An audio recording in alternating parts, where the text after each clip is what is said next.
Perkenalkan, nama saya Fatihah Nur Arifah. Hari ini kita akan belajar komunikasi terapeutik dengan klien ya. Nah, tujuannya dari komunikasi terapeutik ini adalah untuk membina hubungan saling percaya dengan klien sehingga asuhan keperawatannya akan lebih efektif. Oke, sebelum bertemu dengan pasien, kita yang pertama ada tahap preinteraksi. Nah, dalam tahap preinteraksi ini yang pertama kita harus mengumpulkan data tentang pasien. Itu bisa kita lihat dari catatan rekam medis dari pasien. Terus yang kedua, kita harus mengeksplorasi perasaan dan fantasi ketakutan diri kita bahwa kita siap untuk bertemu dengan pasien. Yang ketiga, kita juga harus menganalisis kekuatan kita, kelemahan kita ketika kita bertemu dengan pasien. Terus yang tidak kalah pentingnya juga yang keempat, kita sebelumnya harus membuat rencana pertemuan terlebih dahulu dengan pasien. Terus yang kelima, sebelum kita ke pasien, kita harus mencuci tangan terlebih dahulu.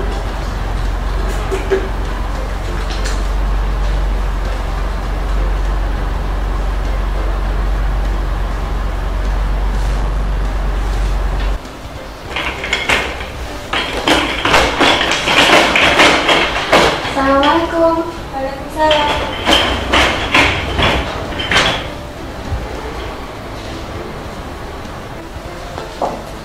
Oke, sekarang kita memasuki tahap kedua, yaitu tahap orientasi. Jadi kita sudah bertemu dengan pasien. Nah, dalam tahap orientasi ini yang pertama kita mengucapkan salam, tadi sudah dilakukan. Terus yang kedua kita memperkenalkan diri kita, siapa nama kita. Terus kita sebutkan peran dan tanggung jawab kita. Jangan lupa untuk membina hubungan saling percaya dengan pasien. Terus selanjutnya kita juga harus menyebutkan topiknya. Kita ke pasien itu mau ngapain, mau melakukan tindakan apa, tujuannya apa, terus juga kontrak waktu, mau dilakukan berapa menit waktunya, kayak gitu. Terus jangan lupa untuk menjaga kerahasiaan pasien. Terus juga kita cek identitas pasien ini benar atau tidak. Oke, sekarang kita memasuki tahap yang ketiga, yaitu tahap kerja. Nah, dalam tahap kerja ini yang pertama kita terlebih dahulu memberi kesempatan pasien untuk bertanya sebelum kita melakukan tindakan. Terus ada beberapa hal yang harus kita perhatikan ya. Yang pertama, kita tidak boleh menggunakan nada yang terlalu tinggi atau terlalu keras dalam berbicara dengan pasien. Terus yang kedua, ketika berkomunikasi dengan pasien, kita menggunakan bahasa yang mudah dipahami oleh pasien, yaitu yang familiar. Jadi menggunakan istilah-istilah yang familiar untuk pasien. Terus yang ketiga, kita juga harus mempertahankan kehangatan kita ketika berkomunikasi. Jadi seperti itu. Terus juga empati. Terus juga kita harus peka ya terhadap bahasa-bahasa dari pasien, seperti bahasa baik itu verbal maupun non-verbal, jadi seperti bahasa tubuhnya, seperti itu. Nah, terus selanjutnya kita harus memvalidasi apakah pasien itu sudah benar-benar paham apa yang akan kita lakukan tindakannya tersebut. Terus baru kita melakukan tindakan. Nah, Pak Ibu Mia, sebelum dimulai dia mau tanyakan terlebih dahulu tidak? Ya, benar. Kalau tidak, saya mulai ya.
Sudah saya lakukan pengecekan darahnya. Tadi tekanan dari ibunya 110. Nah, gimana ibunya, ada yang mau dikeluhkan? Oh iya, itu masih normal ya ibunya. Ada yang mau dikeluhkan? Ada keluhan hari ini? Masih agak pusing.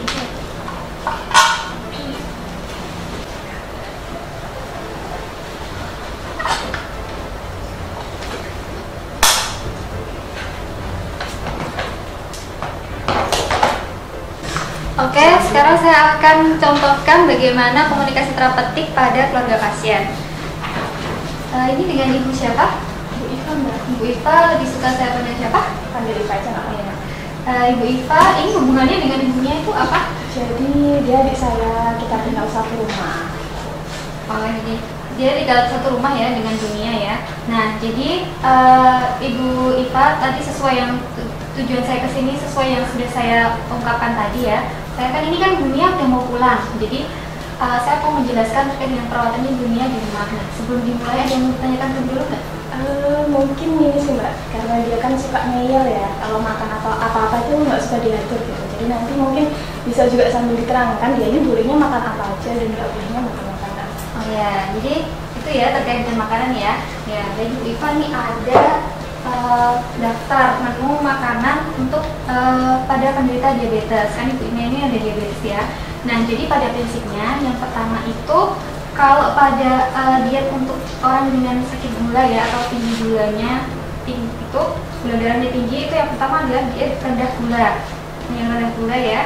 Terus yang kedua itu bisa diet yang tinggi serat. Jadi contohnya itu adalah serat-seratan seperti ini bisa kita dapatkan dari buah-buahan yang dikonsumsi ya. Terus juga bisa juga dari sayur-sayuran, bisa juga dari kacang-kacangan.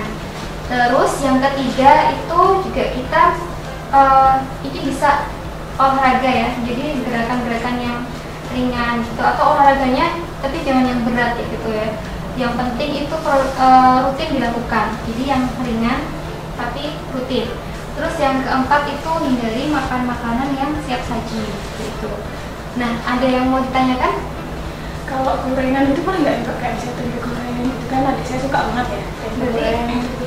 Nah, itu berarti bisa dikurangi ya, itu kan juga ada minyaknya juga banyak dan sebagainya gitu. Berarti mending direbus kali ya. Nah, ya makannya yang direbus gitu. Nah, ada lagi? Kayaknya itu aja sih Mbak. Nah, kayak Ibu Iva tadi juga bisa coba disebutkan kembali tadi apa saja dietnya? Jadi kalau bisa rendah gula. Rendah gula yang pertama. Terus kedua, setelah itu sayur-sayuran. Sayur-sayuran. Makanannya sayur-sayuran. Tinggi serat maksudnya Oh ya? iya, tinggi serat ya. Nah, contohnya dari sayuran. Terus Brokoli sayur-sayuran gitu ya, Mbak? Iya, contohnya ada brokoli, Buah-buahan. buah-buahan. Sama nanti kalau bisa olahraga rutin ya. Iya, Ringan-ringan sudah nggak apa-apa, yang penting Iya. badannya gerak gitu. Sama makanan-makanan yang siap saji kayak burger ini ya contohnya. Nah itu nggak boleh juga ya. Ya, jadi sudah bagus ya, udah 4 itu sudah. Nah, ada lagi yang mau ditanyakan? Kayaknya sudah itu aja kan. Udah paham juga kan? Buminya juga sudah paham?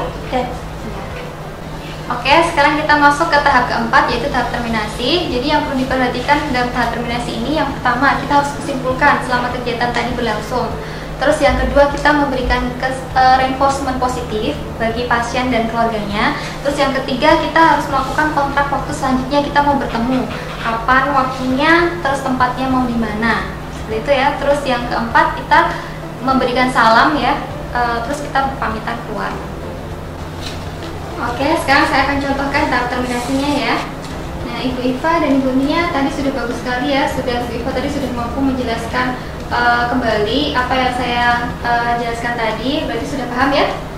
Nah, ini sudah bagus sekali ya. Nah, nanti tinggal Bu Iva, ini kan sudah boleh pulang hari ini. Nah, nanti 5 hari lagi, berarti hari Kamis ya. Nanti bisa kontrol lagi kembali ke sini. Nah, nanti kontrolnya bisa di poli.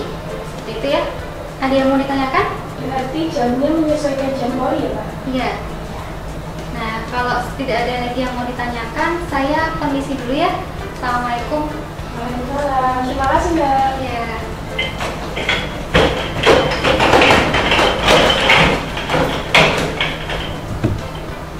Ya, jadi demikian tadi adalah komunikasi terapeutik pada pasien dan keluarga pasien. Nah, semoga bermanfaat. Assalamualaikum.